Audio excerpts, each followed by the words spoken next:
하나님께서 오늘 아침 우리에게 주신 말씀 히브리서 11장 1절 2절과 열왕기하 6장 14절에서 17절 읽겠습니다. 히브리서 11장 1절 믿음은 바라는 것들의 실상이요 보이지 않는 것들의 증거니 선진들이 이로써 증거를 얻었느니라. 아멘. 열왕기하 6장 14절에서 17절입니다. 왕이 이에 말과 병거와 많은 군사를 보내매 그들이 밤에 가서 그 성읍을 에워쌌더라. 하나님의 사람의 사환이 일찍이 일어나서 나가보니 군사와 말과 병거가 성읍을 에워쌌는지라. 그의 사환이 엘리사에게 말하되 내 주여 우리가 어찌하리이까 하니 대답하되 두려워하지 말라. 우리와 함께한 자가 그들과 함께한 자보다 많으니라 하고 기도하여 이르되 여호와여 원하건대 그의 눈을 열어서 보게 하옵소서 하니 여호와께서 그 청년의 눈을 여시매 그가 보니 불말과 불병거가 산에 가득하여 엘리사를 둘렀더라. 아멘. 이것은 하나님의 말씀입니다. 하나님의 말씀은 능치 못함이 없습니다. 할렐루야.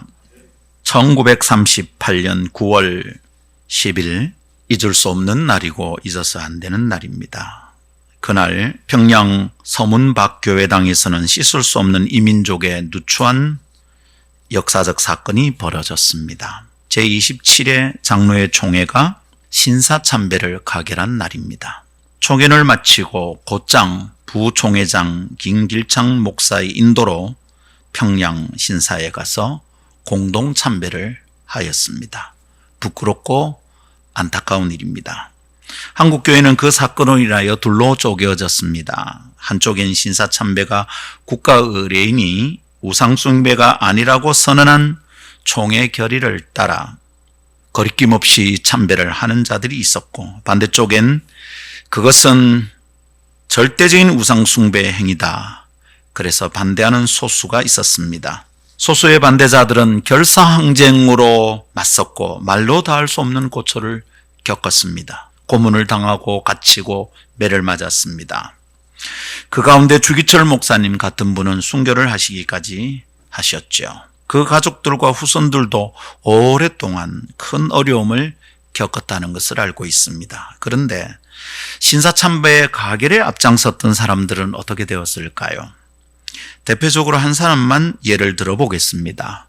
그 당시 부총회장이었던 김길창 목사, 앞장서서 자기가 총회원들을 끌고 가서 신사로가 참배를 하였던 그 김길창 목사, 그는 부산에서 유명한 사학의 창립자가 되었습니다. 그 후손들은 초, 중, 고 학교와 종합대학교까지 가진 사학재단을 운영하고 있습니다. 대한민국의 주류로 남아있다, 이런 말입니다. 우리 역사의 아프고 안타까운 일은 해방 이후에 친일의 잔재를 제대로 청산하지 못한 채 건국을 서둘렀다는 데 있습니다. 그 결과 친일파와 그 후손들은 해방 이후 새로운 조국에서도 여전히 주류 세력이 되었지요. 그리고 안타깝게도 독립을 위하여 투쟁하며 신사참배를 반대하던 그분들은 해방된 조국에서도 여전히 고통을 겪었습니다. 친일파의 후손은 이 땅에서 누릴 것을 누리며 사는데 조국을 위해 희생했던 분들의 후손은 제대로 교육조차 받지 못하는 경우도 허다하답니다.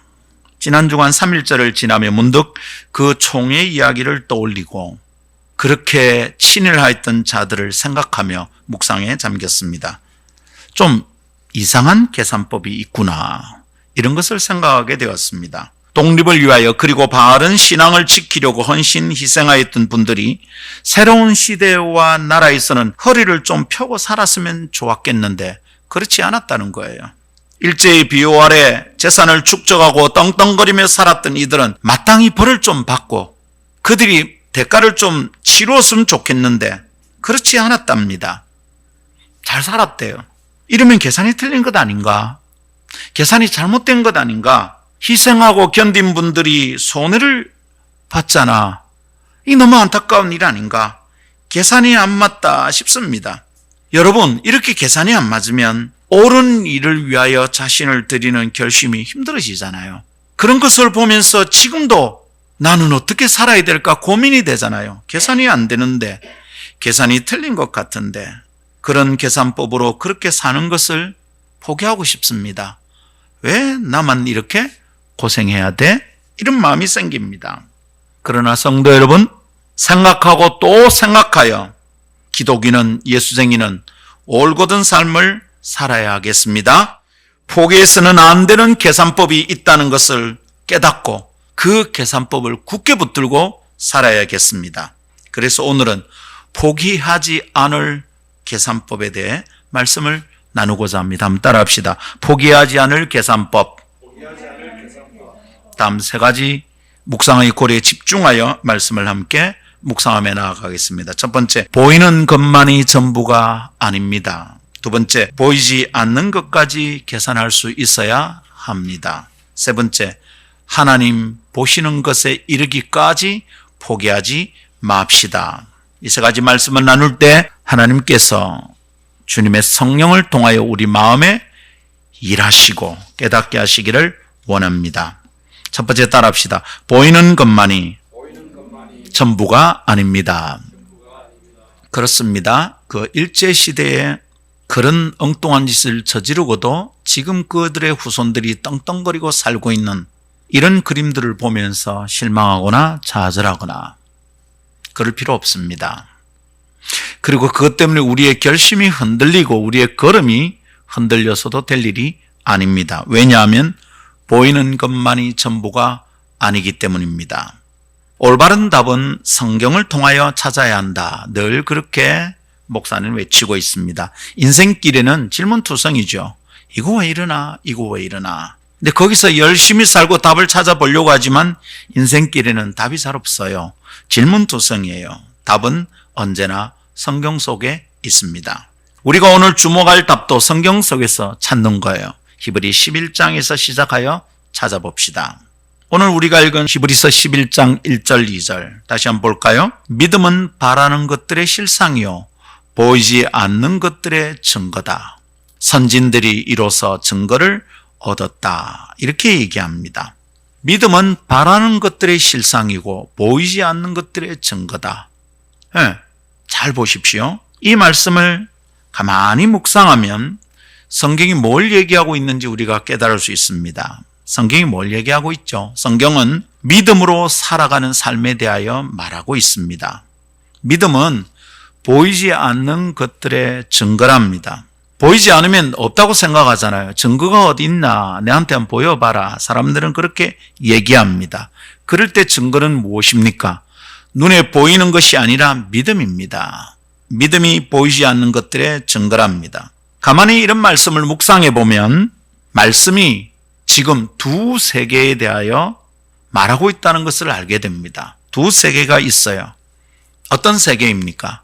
보이는 세계와 보이지 않는 세계가 서로 맞서 있다는 겁니다. 보이는 세계는 보이는 대로 살아가는 것이고 보이지 않는 세계는 믿음으로 살아갑니다.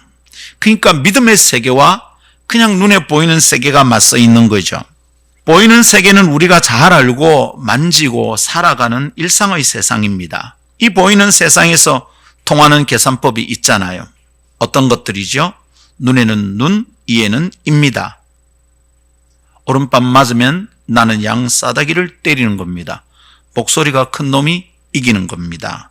이런 게 눈에 보이는 세상의 계산법입니다. 옳은 일이라 할지라도 괜히 나서다가 손해를 보기도 한다. 그래서 그냥 지나간다. 이게 눈에 보이는 세상의 계산법입니다. 이런 계산법이 있습니다. 그런 계산법이 통하는 것이 눈에 보이는 세계입니다. 그러나 보이지 않지만 엄연히 존재하는 세계가 있습니다. 그 세계를 사는 생명의 원리와 계산법은 달라요. 그 계산법이나 원리는 믿음입니다. 보이지 않지만 존재하는 세계는 있는데요. 그 세계를 사는 방법은 믿음입니다. 믿음으로 보고 믿음으로 살아야 한다 이 말입니다. 이렇게 살다 보면 가끔 답답할 때가 있어요. 내가 바라는 것은 허상 같습니다. 실제는 고생인 듯합니다. 그러나 믿음으로 살아가는 세계 안에서는 이미 존재하는 실상이란 말입니다. 허상 같으나 실상입니다. 가난 같으나 부유한 겁니다. 죽음 같으나 생명입니다. 아무리 봐도 보이지 않지만 믿음의 세계에서는 어떤 것보다 더 분명히 보이는 증거가 있다. 이것이 말씀의 가르침입니다. 너는 뭘 보고 그렇게 사나? 안 보이나? 내게는 증거가 있다. 여러분, 이런 삶이 있어요. 이런 세계가 서로 맞서고 있어요. 믿음 없이 무언가를 바라고 희망하는 사람들은 늘 허상을 붙잡고 살아가는 거예요. 희망 고문이에요. 그러나 믿음으로 살아가는 사람들은 실제와 실상을 만지고 경험한 것 같이 살아갑니다. 안 보이는데 만진 것 같이 살아간다 이 말입니다. 안 보이지만 이미 가진 것처럼 살아간다 이 말입니다. 허상인 듯 사람들은 말하지만 실상을 붙들고 살아가는 중입니다. 성도 여러분, 믿음이 없으면 안 보이는 것들이 참 많습니다. 믿음이 없으면 결코 보이지를 않아요. 그래서 믿음으로 붙들고 살아가는 사람들이 이상하게 보이는 거예요. 자아가 미쳤나 싶어요. 저 사람이 무슨 말을 하는지를 모르겠습니다. 그러나 여러분, 믿음으로 보면 환히 보이는 증거들이 가득합니다. 눈에 다 보이는데 어떻게 엉뚱한 짓을 하겠습니까? 성도 여러분, 기억합시다. 눈에 보이는 것만이 전부가 아닙니다. 신사참배를 가결하고 남의 나라 신에게 고개 숙여 경배를 한 그 사람들의 눈에는 보이는 세상이 실상이었어요. 하나님의 나라는 허상이었던가 봐요.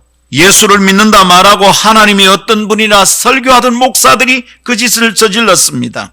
그들의 눈에는 세상이 보였고 하나님이 안 보였던가 봐요.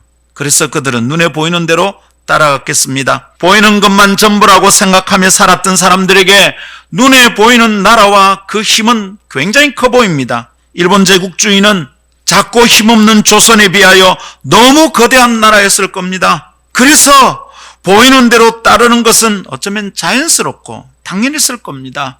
순사의 칼날이 무섭고요. 총의 결정을 내리는데 총의 회원들을 순사들이 이렇게 각각 끼고 앉았대요. 방청객들은 다 쫓아냈대요. 칼이 눈앞에 있어요. 약점을 가지고 다루었어요. 김 목사, 니 똑바로 안 하면 너 그 가족들이 위험해진다. 위협과 협박이 심했을 겁니다. 그 힘이 더 커 보입니다. 눈에 보이는 나라가 훨씬 크고 강해 보입니다. 일본은 이미 대세 같아 보입니다. 정말로 동남아 일대가, 아시아가 일본의 손에 다 들어갈 것 같습니다. 그래서 굴복하고 눈에 보이는 대로 따르는 것이 자연스러웠을 겁니다. 그게 맞서는 것이 계단으로 파헤치는 것이죠. 미친 짓이죠.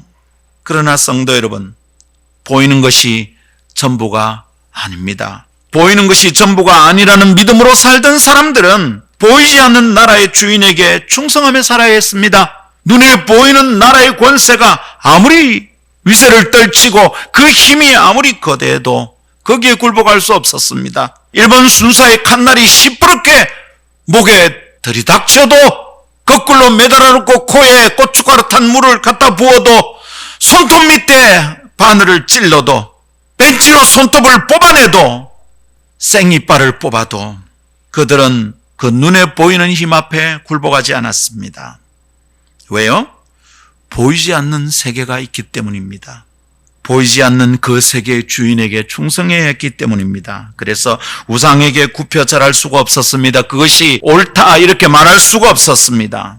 왜 그렇습니까? 그들을 협박하는 눈에 보이는 힘이 작아 보였기 때문이 아닙니다. 일제의 힘은 거대하였고 그 협박과 고문은 너무도 가혹했습니다. 연약한 사람의 몸뚱아리로 견뎌내기에는 벅차고 힘에 겨웠습니다. 그래서 고문에 못 이겨 믿음을 포기한 사람들도 있었답니다. 그러나 믿음으로 보고 믿음으로 판단하고 믿음으로 살았던 사람들은 옳고 참된 길을 선택했습니다. 고문을 받아도 죽게 되는 형편이 있어도 그들은 옳은 길을 선택했습니다. 왜요? 그들은 왜 그렇게 살았던 겁니까? 누군가가 고문하는 형사가 좀 살살 다루어 줬습니까? 소리만 지르고? 그렇지 않습니다. 그들은 왜 가혹한 고문을 당하고 죽기까지 하면서도 그런 방식으로 사는 것을 포기하지 않은 겁니까? 그들의 계산법이 달랐기 때문입니다. 그들은 보이는 세상의 계산법만으로는 살 수가 없었습니다. 보이는 대로 같으면 이건 손해거든요. 보이는 대로 같으면 이러다 죽겠거든요. 보이는 대로 판단하면 이건 미친 짓이거든요. 내 한 사람이 이런다고 일본이 망하는 것도 아니거든요. 그렇게 꼬셨대요. 네가 이런다고 일본이 물러나겠나? 눈에 보이는 대로 보면 이거는 말도 안 되는 일이었거든요. 그러나 그들은 보이는 세상의 계산법만으로 살 수가 없었던 거예요. 보이는 세상만 존재하는 것이 아니라는 것을 이미 알았기 때문입니다. 보이지 않으나 믿음으로 볼 수 있는 실상이 있었고요. 증거가 있어요. 보이지 않으나 이미 가지고 있는 증거들이 믿음 안에 충만히 있었기 때문입니다. 오늘 2022년을 살아가는 그리스도인들은 어떻습니까?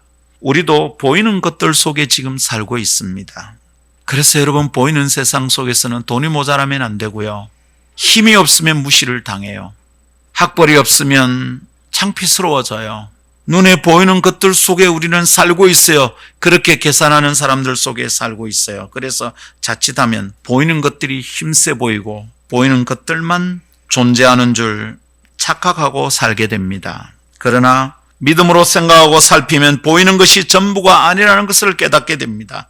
보이지 않으나 엄연히 존재하고 만져지지 않으나 도도하게 흐르는 나라가 있고 그 역사가 있다는 것을 알게 됩니다. 이것을 깨달으면 그렇게 보이지 않는 세계를 경험하고 나면 다르게 살기 시작합니다. 보이는 것들은 이 땅에서 썩고 먼지로 다 사라지지만 보이지 않는 것은 영원하다는 것을 알기 때문입니다. 그래서 다른 계산법으로 살 수 있습니다. 사람들이 볼 때 손해다 싶은 것을 선택합니다. 고생길이 뻔한데 저 길을 간다 싶은데 그 길을 걷기 시작합니다.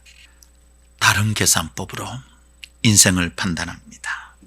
그리스도인은 그렇게 살아가는 사람들입니다. 성도 여러분, 오늘 아침 기억합시다. 보이는 것만이 전부가 아닙니다. 그러니 보이는 대로 판단하지 맙시다. 두 번째 따라하겠습니다. 보이지 않는 것까지 계산할 수 있어야 합니다. 보이는 것만이 전부가 아니라면 우리는 이제 계산법을 다르게 해야 되잖아요. 보이는 것만 셈해서는 안 될 것 같아요. 보이지 않는 것까지 셈을 할 수 있어야 하겠습니다. 우리가 오늘 읽은 히브리서 11장은 믿음장이라고 별명이 붙어 있습니다. 거기는 믿음의 거장들이 등장합니다. 그들은 보이는 것이 전부가 아니라는 것을 알았고 그 보이지 않는 세계를 꿈꾸고 다른 방식으로 세상을 살았던 사람들입니다. 그래서 보이지 않으나 존재하고 있고 주권을 가지신 하나님께 순복하며 살았습니다. 보이는 권세와 힘 앞에 쉽게 무릎을 꿇지 않았습니다. 보이는 대로 계산하며 살지 않았기 때문입니다. 보이는 것을 계산하는 것은 쉽고 간단합니다. 숫자를 헤아리면 됩니다. 하나, 둘, 셋 그렇게 셈하면 됩니다. 더하기, 빼기 그렇게 계산하면 됩니다. 내가 손으로 붙들어서 내 주머니에 넣으면 더하기고 내 주머니에서 꺼내서 다른 사람에게 주면 빼기입니다. 이게 눈에 보이는 것을 계산하는 방법입니다. 간단하고 쉽습니다. 그러나 보이지 않는 믿음의 세계의 계산은 단순한 더하기 빼기로 통하지 않습니다. 빼기인 것 같은데 더하기일 때가 있습니다. 나는 손해보고 잃어버린 것 같은데 하나님 나라에 차곡차곡 쌓여 있으니 빼기가 아니고 더하기였던 거죠. 하나, 둘, 셋으로 셈이 안 되는 것이 있다는 것을 나이가 들면 점점 알게 됩니다. 보이는 것은 잠깐이고 보이지 않으나 영원하고 영속적인 가치가 있음을 알고 있기 때문에 히브리서 11장에 있는 믿음의 사람들은 그렇게 살았던 겁니다. 성도들 기억합시다. 믿음이 무엇인지를 잘 생각하고 붙잡아야 됩니다. 믿음을 똑바로 깨닫지 못하면 믿는다고 말하면서도 교회를 드나들면서도 믿지 않는 사람이 되는 거죠. 믿음이 없어서 구원받지 못하는 일이 안타까운 일이 벌어질 수도 있을 것입니다. 믿음이 뭡니까? 믿는다는 것은 어떻게 사는 겁니까? 예수를 믿는다고 말하는 것은 계산법이 달라지는 거예요. 계산이 달라져서 이전같이 못 살게 되었음을 깨닫는 게 예수 믿는 겁니다. 아, 이게 내한테 유익이 아니구나. 내가 이렇게 욕심을 부리다가는 하나님께 야단 맞겠구나. 내가 욕심을 부려서 가지지만 하나님하고는 이게 계산이 마이너스가 되겠구나. 이런 것을 깨닫는 게 예수 믿는 겁니다. 교회는 다니는데 이런 계산법이 새롭게 시도되지 않고 새로운 계산법을 붙들고 살아가지 않고 있다면 그 사람은 종교가 기독교인 사람이지 예수 믿는 사람은 아닙니다. 예수 믿고 나면 다르게 계산하기 시작합니다. 이전에는 손해보는 장사 같은 인생을 이제는 다르게 계산할 수 있게 된 거예요. 과거에는 저렇게 하면 망할 것 같고 저 사람이 미친 짓을 하는 것 같았는데 눈을 뜨고 나면, 예수를 믿고 나면 그 사람이 살아가는 방식이 진짜 더하기 인생인 것 같아요. 내가 그동안 마이너스로 살은 것 같아요. 틀린 계산 같고 안 맞는 셈법 같아 보였었는데 지금은 그 계산이 옳다는 것을 알게 되는 거예요.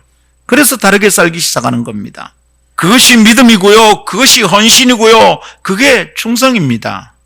헌신과 봉사, 충성과 섬김은 보이는 것만으로 계산하면 답이 안 나옵니다. 헌금을 왜 합니까? 이거 마이너스잖아요. 내 주머니에서 빼서 주는 거잖아요. 그 마이너스는 빼기 아닙니까?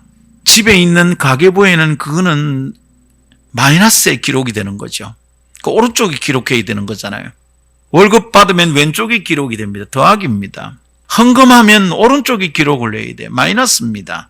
근데 참 이상합니다. 전에는 이게 마이너스인 줄 알았거든. 이게 빼기인 줄 알았거든요.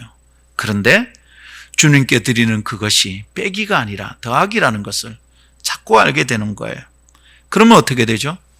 헌신이 가능하죠? 헌금을 할 수 있죠.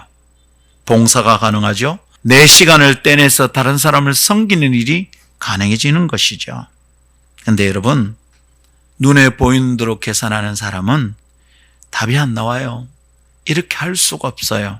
헌신과 봉사와 충성과 섬김은 손해보는 것 같으니까 할 수가 없어요. 내가 왜 그 일을 하냐고. 내가 바쁜데 왜 내가 그걸 하냐고. 내가 너무 피곤한데 왜 예배를 가야 되냐고. 내가 쓸 것도 모자라는데 어떻게 자꾸 헌금을 하라 그러냐고. 계산이 안 나오는 겁니다. 눈에 보이는 대로, 내 눈에 보이는 내 몸뚱아리만으로 계산을 하고 살아가는 겁니다. 이렇게 교회를 다니고 예수를 믿는다고 말하면서도 여전히 보이지 않는 것까지 계산하는 것이 안 되는 사람들이 있습니다. 성경이 그런 사람을 어떻게 설명하고 소개하는지 한번 만나봅시다. 위대한 선지자 엘리사와 그의 사한 게하시의 얘기입니다. 우리 열왕기 하하 6장을 읽었습니다. 그죠? 이 내용이 어떻습니까? 이 내용은 아람 나라의 군대가 와서 엘리사가 살고 있는 도단성을 에워쌌을 때의 이야기입니다.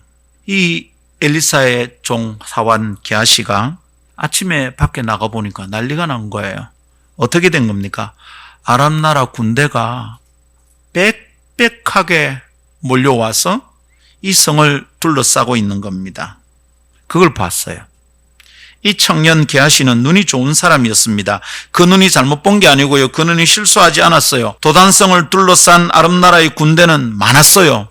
거대했어요. 그 무장한 병기들은 그냥 번쩍번쩍거렸어요. 눈에 보이는 대로 보면 겁이 나요. 그 군대가 이 성을 포위하고 공격을 한다면 이제 그들은 죽은 목숨이에요. 러시아 군대 앞에 버티는 우크라이나 같았을까요? 선지자의 제자는 그 좋은 눈으로 잘 본 거예요. 눈으로 본 대로 따라서 셈을 했던 겁니다. 계산을 그렇게 했어요. 계산이 틀린 게 아니에요. 눈에 보이는 대로 하면 맞는 계산이에요.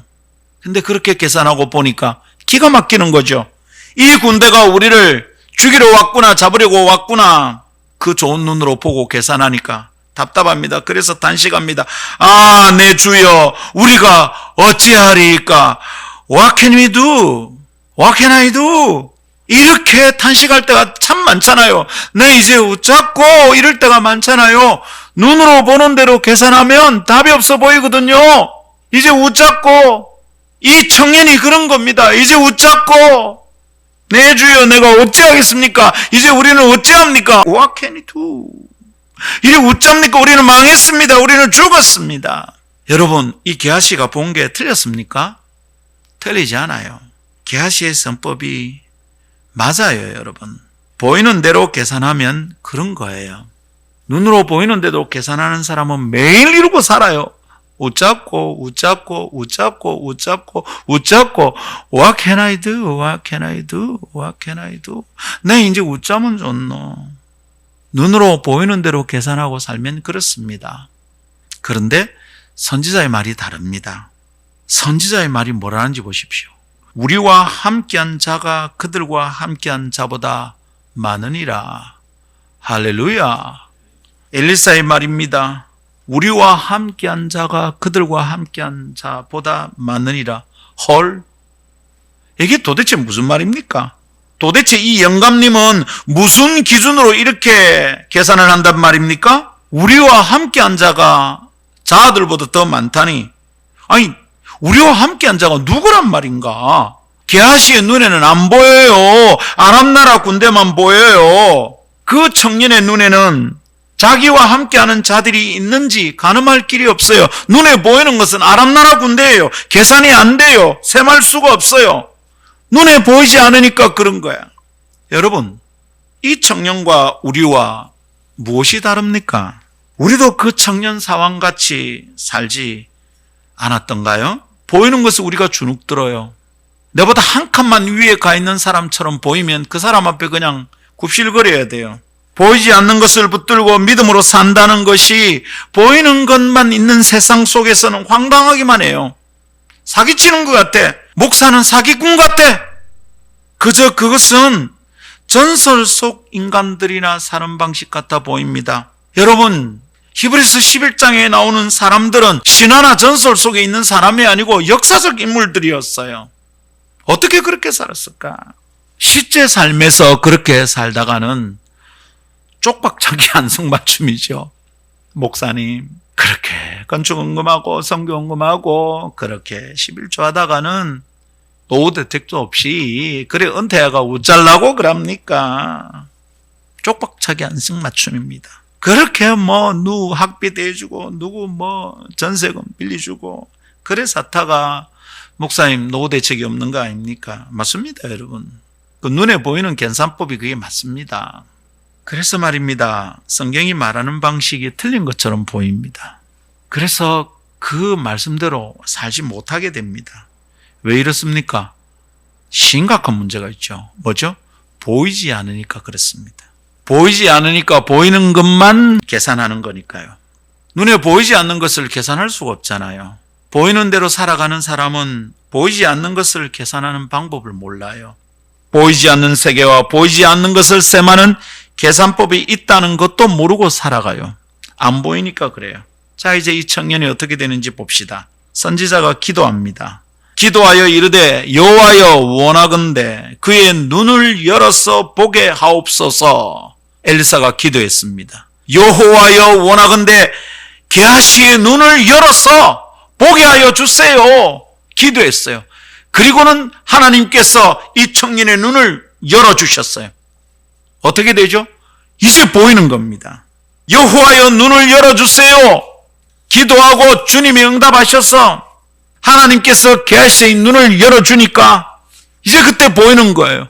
그가 보니까 뭐가 보여? 불말과 불병거가 산에 가득하여 엘리사를 둘렀더라. 그리고 게임이 끝납니다. 지금까지 게하시는 뭘 봤습니까? 눈에 보이는 대로 봤습니다. 눈에 안 보이면 없는 줄 알았습니다. 눈에 보이는 것만 하나 둘 셋 계산했습니다. 주머니에서 나가면 오른쪽에 기억하는 마이너스고 주머니로 들어오면 왼쪽에 기록하는 수입 플러스라고 생각하고 살았습니다. 그런데 눈을 떠보니까 자기의 눈으로 보던 아람 나라 군대만 있는 게 아니라는 걸 보아버렸어요. 불말과 불병거가 하늘의 군대가 자기들을 지키고 있다는 것을 보았습니다. 그러면 게임이 끝나는 거죠. 그 뒤에 사건은 여러분 집에 가서 열왕기하 6장 7장 읽어보시고 재밌습니다. 아주 재미난 이야기가 나옵니다. 그 얘기하면은 길어지고요. 초점이 안 맞아. 그 얘기는 집에 가서 꼭 읽어보십시오. 너무너무 재밌습니다. 목사는 지금 무슨 얘기를 하려고 하는 겁니까? 선지자의 엘리사의 계산법과 게하시의 셈법이 달랐다. 이 얘기를 하고 있는 겁니다. 사람 수를 헤아리는 데 있어 완전히 다른 주산을 서로 가지고 있었던 겁니다. 게하시가 아람 나라 군대를 보면서 주산을 튕기는 방법과 엘리사가 아람나라 군대를 보면서 주산을 튕기는 방식이 달랐던 거예요. 게하시는 자기의 눈이 잘 보인다고 생각했었겠지요. 그런데 완전히 깜깜이었던 거예요. 못 봤어요. 예수님 당시에도 그런 사람들이 있었어요. 그 시대에 똑똑한 자들, 성경 꽤나 읽었다는 유대인들이 눈앞에 메시아가 와서 서 있는데도 몰라봤어요. 눈을 뜨고도 몰라봤어요. 본다고 말하면서도 몰라봤어요. 자신들이 보이는 대로 보이는 것을 판단하는데 문제가 있다고 생각했던 적이 없던 사람이에요. 우리가 눈으로 보는 게 뭐 문제, 다 보고 있어. 나 시력이 괜찮아. 보는 게 문제가 없다고 생각했던. 그런데 예수님이 말씀하십니다. 그래서 예수님이 말씀하셔요. 요한복음 9장 41절 예수께서 이르시되 너희가 맹인이 되었더라면 죄가 없으려니와 본다고 하니 너희 죄가 그대로 있느니라. 무슨 말씀입니까? 유대인들이 우리가 잘 보고 있어, 보고 판단하고 있어 라고 말하는 거예요. 그렇게 판단하고 살아가는 거예요. 자기 옳다고 여기는 거예요. 그들에게 말합니다. 너희가 차라리 시각장애인이었더라면 죄가 없어. 못 보니까. 그런데 너희가 본다고 말하고 있잖아. 너희가 보고 판단할 수 있다고 말하잖아. 그런데 잘못 판단하잖아. 그러니까 너희 죄가 그대로 있어. 제가 용서받을 수 없어. 주님의 말씀이 무섭습니다. 내가 알아요. 내가 안다고요. 내가 이해했다고요. 그렇게 말하니까 죄가 있는 거예요. 내가 봤다고요. 내가 눈으로 봤다고요. 그러니 우리 죄가 그대로 있는 겁니다. 주님, 제가 잘 모르겠습니다. 주님, 제가 봤는데도 뭘 봤는지를 모르겠습니다. 주님, 제가 손에 가지고 있는 것도 계산이 잘 안 됩니다. 그럴 때 우리에게 은혜가 시작되는 줄 믿습니다. 볼 수 없는 자들이 본다고 하니 그래서 선택하고 행하는 것이 죄가 된다, 이 말씀입니다. 그들이 스스로 하나님의 아들을 알아볼 수 있다고 생각하니 그게 문제였다, 이 말입니다. 하나님의 아들이 어떻게 나사렛 사람이겠느냐는 것이죠. 메시아가 어떻게 이렇게 초라하게 오겠느냐는 것이죠. 어떻게 마구간에 오겠냐는 것이죠. 구원자가 어떻게 무력하게 이렇게 십자가에 달려 죽으시겠냐는 거예요. 눈으로 보는 데는 이게 형편없는 거잖아요. 그런 나라라면 나는 따르고 싶지 않은 거죠. 그 시대의 유대인들은 자기들이 보는 것이 틀림없다고 과신했어요. 그러나 예수님의 판단은 뭡니까? 그들은 보지 못하는 사람들이었어요. 사울이라는 청년도 그랬습니다. 눈에 보이는 것으로 판단하고 이단 예수쟁이들을 잡아 죽이려고 다녔어요. 예수는 이단의 괴수고 이미 예수는 죽었는데 아직도 따라다니는 이 이단쟁이들 핍박했습니다. 우리 서 집사님 석사학위 받으실 때 서대반 집사님 돌에 맞아 순교하실 때 사울이라는 청년은 그 자리에 책임자였습니다. 아주 유력한 유대인이었어요. 그 서 집사님 죽어가면서 주님의 영광을 봅니다. 그 자리에 아무도 못 봅니다.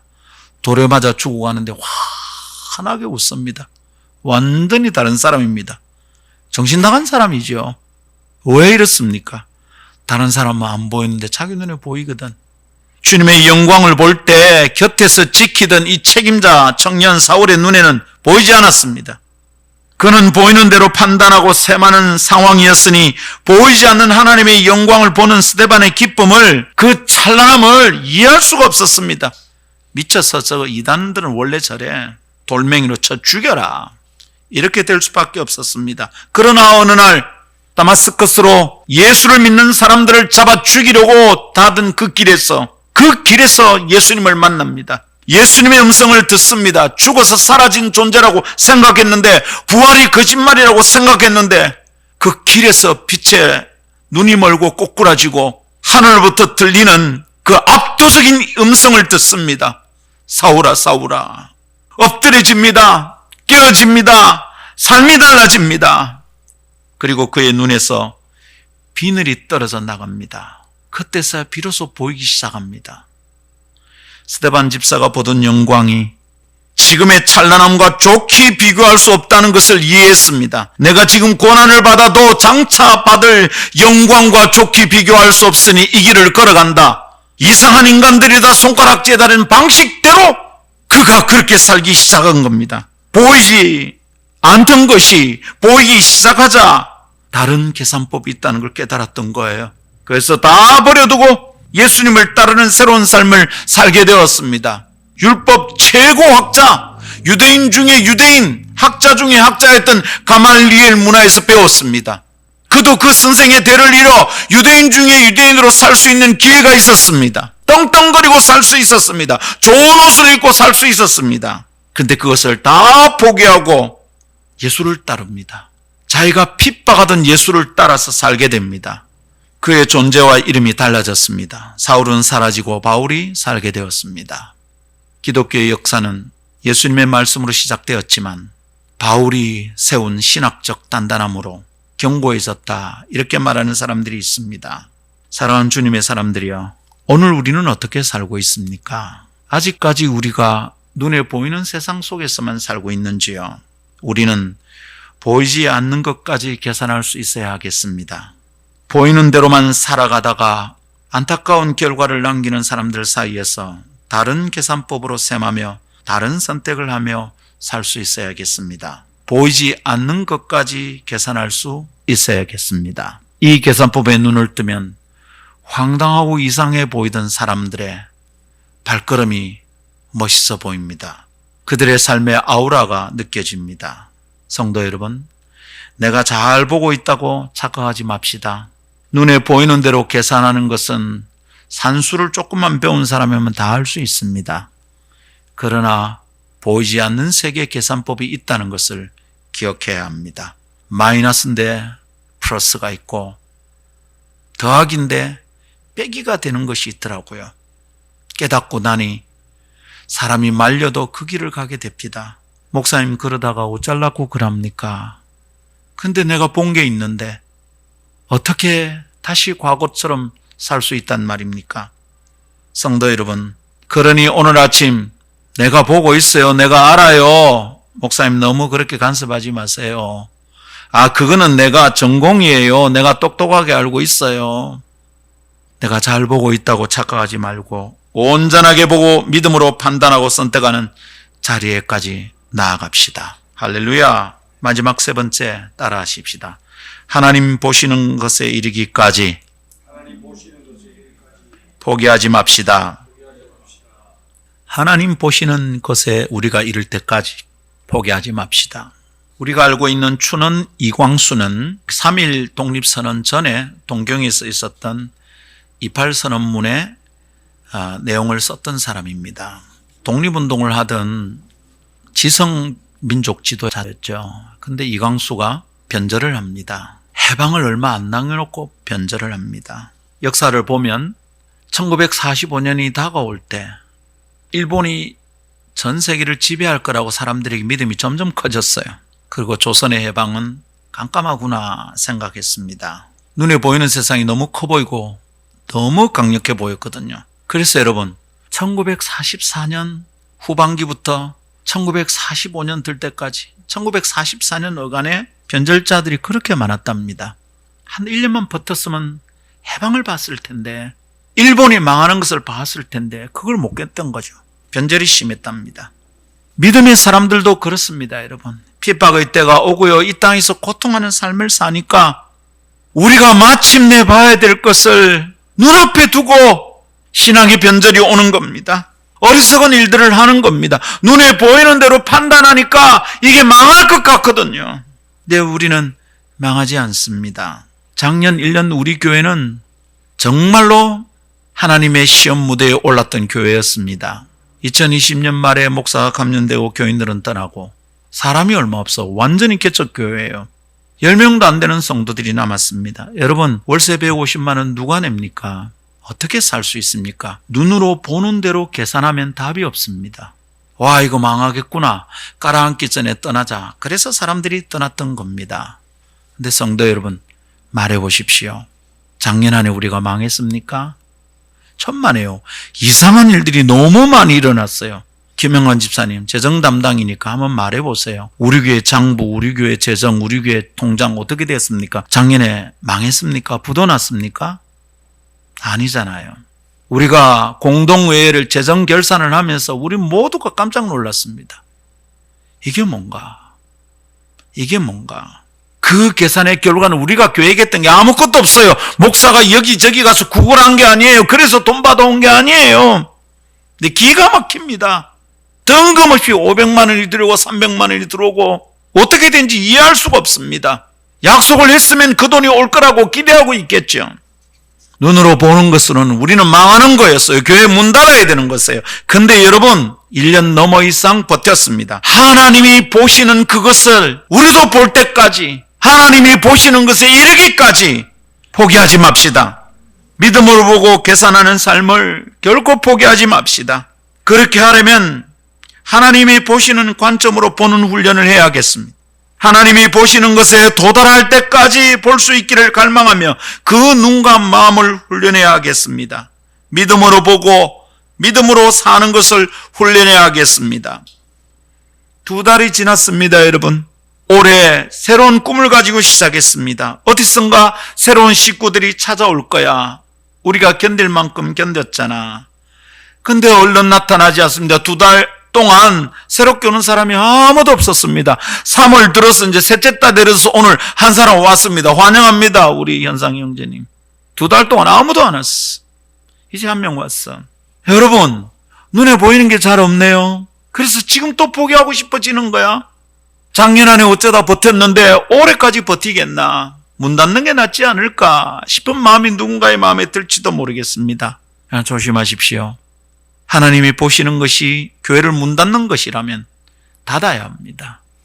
그러나 하나님이 보시는 데까지 우리는 가야 되겠습니다. 포기하지 맙시다. 보는 대로 늘 판단하는 사람들에게 주님이 주신 말씀이 있습니다. 부활하신 주님이 제자들에게 나타났는데 그 자리에 없던 도마가 못 믿는 거죠. 그런데 도마가 있는 자리에 예수님이 나타났어요. 기절초풍이죠. 도마가 고백합니다. 나의 주, 고백합니다. 그때 주님이 말씀하셨습니다. 요한복음 20장 29절, 예수께서 이르시되 너는 나를 본고로 믿느냐? 보지 못하고 믿는 자들은 복되도다 하시니라. 너 지금 도마야, 나를 보았으니까 믿구나. 보이는 대로 판단하는 사람들의 특징이죠. 보여줘, 증거가 있으면 믿을게. 예수님이 부활하셨다고, 천만에 너가 할아버지 죽었다 살아났나? 나는 그것을 본 적이 없다. 예수님이 나타나신 거죠. 믿게 되기 시작합니다. 진짜 살아나셨. 그 도마에게 너는 나를 보았기 때문에 믿느냐? 보지 않고도 믿는 자들이 복되다. 그게 진짜 믿음이다. 그러니 여러분, 우리는 거기까지 나아가는 것을 포기하지 않아야 됩니다. 다 봤다고 생각하면 안 됩니다. 눈에 보이는 것이 전부라고 여기면 안 됩니다, 여러분. 하나님이 보고 계시는, 하나님이 꿈꾸고 기대하시는 것까지 볼 수 있다는 것을 믿고 그것에 이르기까지 포기하지 않도록 합시다. 그러나 우리가 자주 헷갈립니다. 여러분, 보이는 것이 멋져 보이거든요. 보이는 것이 없으면 마음이 흔들려요. 눈에 보이는 것이 우리를 현혹해요. 유혹해요. 그래서 버티던 것을 포기하기 시작합니다. 해방이 다가올수록 그런 사람 변절자가 많았다는 게 바로 그거 아니겠습니까? 눈에 보이는 게 나를 막 흔들어. 마음을 힘들게. 그러면서 자기가 판단하는 것이 옳다고 생각하는 거죠. 자기에게 문제가 없다고 여깁니다. 그런 교회가 있었어요. 라오디게아 교회가 그랬어요. 요한계시록 3장 17절 18절, 네가 말하기를, 라오디게아 교회의 판단입니다. 그 틀렸어요. 착각이니까 주님이 꾸짖습니다. 네가 말하기를 나는 부자라, 부요하여 부족한 것이 없다 하나 네 공고한 것과 가련한 것과 가난한 것과 눈먼 것과 벌거벗은 것을 알지 못해. 야, 네가 뭐 알고 있다고 생각하는데 네가 몰라. 너는 괜찮다, 나는 부자다, 부유하다. 라오디게아 교회가 온천도 있고요. 거기에 뭐 아주 부유한 도시예요. 그러니까 이 라오디게아 교회가, 그 도시가 나는 괜찮다고 판단하고 있는 거예요. 근데 주님의 눈에는 어떻게 보이는 겁니까? 너는 공고하고, 너는 가련하구나, 가난하구나. 본다고 생각하는데 눈이 멀었구나. 뭐 입고 화려한 옷을 입고 있다니 넌 벌거벗었구나. 네가 그걸 알지 못하는 도다. 이 주님의 말씀입니다. 18절, 그래서 내가 너를 권한다. 내가 너를 권하노니 내게서 불로 연단한 금을 사서 부요하게 하라. 너가 가진 그게 부자하고 괜찮은 게 아니다. 영적인 부유함을 좀 가지고 가라. 너희들은 눈으로 볼 때는 부자인 것 같으나 영으로는 너희가 무지 가난하다 말씀하시는 거예요. 흰 옷을 사서 입어라. 벌거벗은 수치를 보이지 않게 하라. 그 다음이 기가 막힙니다. 안약을 사서 눈에 발라 보게 하라. 라오디게아 지방의 그 온천에서나 화산에서 나오는 흘러내린 그 황으로 만든 안약이 굉장히 유명했습니다. 이걸로 돈을 많이 버는 도시였습니다. 근데 그래서 그는 보고 눈에 문제가 없다고 판단하는 것을 주님이 꾸짖고 계신 거예요. 안약을 사서 눈에 발라서 보게 하라. 진짜 봐야 될 것을 보라는 말씀입니다. 너희가 지금 보고 있다고 말하고 있지만 사실은 너희가 보지 못하고 있다. 내가 보는 것을 볼 때까지 너희들은 나아가라. 나의 눈으로 보는 것까지 볼 때까지 포기하지 말라. 믿음을 다시 세우라. 주님이 말씀하고 계신 중입니다. 아름다운 교회요. 우리는 큰 교회가 아닙니다. 우리는 작은 무리의 공동체입니다. 숫자를 헤아리면 금방 헤아려집니다. 이 교회 계산법, 이 어떻게 되겠습니까? 눈으로 보는 계산 하나, 둘, 셋으로 헤아리면 우리는 금세 헤아릴 수 있는 교회입니다. 그래서 작아 보입니다. 그래서 보잘것없어 보입니다. 그러나 성도들이여, 올해 우리가 훈련할 것이 이것입니다. 하나님이 보시는 것까지 헤아릴 수 있도록, 하나님이 헤아리는 것까지 볼 수 있도록 준비합시다. 믿음으로 내다봅시다. 눈으로 보는 것만 눈으로 판단하고 옳으니 그러니 말하는 것을 좀 멈추고 하나님께서 보시는 것에 이르기까지 포기하지 맙시다. 초대교회 성도들은 주님이 곧 오신다고 믿었고 그래서 버틸 수 있었습니다. 그날을 볼 때까지, 그날을 볼 때까지, 파루시아, 그 마지막을 볼 때까지 견디자. 우리는 그날을 볼 것이다. 견뎠습니다. 믿음으로 보는 것을 볼 수 있을 때까지 우리는 우리의 마음을, 눈을 훈련합시다. 포기하지 맙시다. 올해는 그리하여 늘 눈에 보이는 대로 보던 내 계산법이 달라지고 내 눈에서 비늘이 벗어지고 하나님이 보시는 것을 볼 수 있는 그런 자리에까지 나아가고 그런 사람으로 성숙하고 그래서 그런 날을 만날 수 있기를 기대합니다. 말씀 맺습니다. 히브리 11장은 바라는 것들은 있지만 허상 같아 허덕이는 세상 속에서 희망하는 것이 실상인 줄 알고 보이지 않지만 눈에 보는 것보다 더 분명한 증거를 가지고 살았던 믿음의 사람들 소개하고 있습니다. 성경은 그렇게 살았던 선진들이 있었다고 소개하고 있습니다. 믿음은 바라는 것들의 실상이요 보이지 않는 것들의 증거니 선진들이 이로써 증거를 얻었다. 이렇게 말합니다. 그 선진들, 찬란한 이름들이 히브리 11장의 3절부터 계속 나오고 있습니다. 그리고 11장 결론 부분에 이르러서 그런 사람들은 세상이 감당치 못하였다 기록하고 있습니다. 그런 사람이 있었답니다. 이 선진들은 영어로 the ancient, 조상들, 옛사람들이란 말입니다. 옛날 사람들이란 뜻이죠. 그러나 이 선진들은 단순한 옛사람이 아닙니다. 믿음으로 살았던 믿음의 선조들을 일컫는 말입니다. 성경에는 그 믿음의 사람들의 이름이 기록되어 있습니다. 우리의 기억에도 남아 있습니다. 그리고 우리 역사 속에도 자랑스러운 이름들이 있습니다. 주기철, 안중근, 이름을 나열하면 자랑스러운 이름들이 있습니다. 그 어려운 시대에 눈에 보이는 대로 살지 않고 보이지 않지만 존재하는 것을 마음에 품고 보이지 않는 것의 증거를 가지고 살았던 사람들의 이름이 우리 역사 속에도 있습니다. 우리도 꼼꼼하게 살피고 기억하여 따라 살면 좋겠습니다. 그런 사람들을 우리가 가지고 있습니다. 대한민국의 역사가 자랑스러운 셈입니다. 보이는 것만이 전부가 아닌 줄 알고 살아내었던 자랑스러운 이름입니다. 그리고 그들은 아직 다 기록되지 않은 히브리 11장의 또 다른 주인공들입니다. 이 성경 속에는 없으나 히브리서 11장의 명분은 계속되고 있다 이 말입니다. 자, 이제 우리 차례입니다. 우리는 어떤 사람으로 남기를 원합니까? 우리의 후손들이 그들이 말할 때 the ancients, 선진들은 이로써 증거를 얻었다 말하는 사람들 속에 우리는 들 수 있을까요? 이제 우리 차례입니다. 우리는 자랑스러운 이름들을 알고 있고 가지고 있는 사람들입니다. 우리는 히브리서 11장을 알고 있습니다. 이제 우리 차례입니다. 우리는 어떻게 살면 좋겠습니까? 우리도 그 명부에 기록될 믿음의 사람들을 기대합니다. 보이는 것만이 전부가 아니라는 것을 기억하고 살아갑시다. 보이지 않는 것까지 계산할 수 있는 계산법을 터득하도록 합시다. 하나님께서 보시는 것을 볼 때까지, 그것에 이르기까지 믿음을 연단하여 살아가도록 합시다.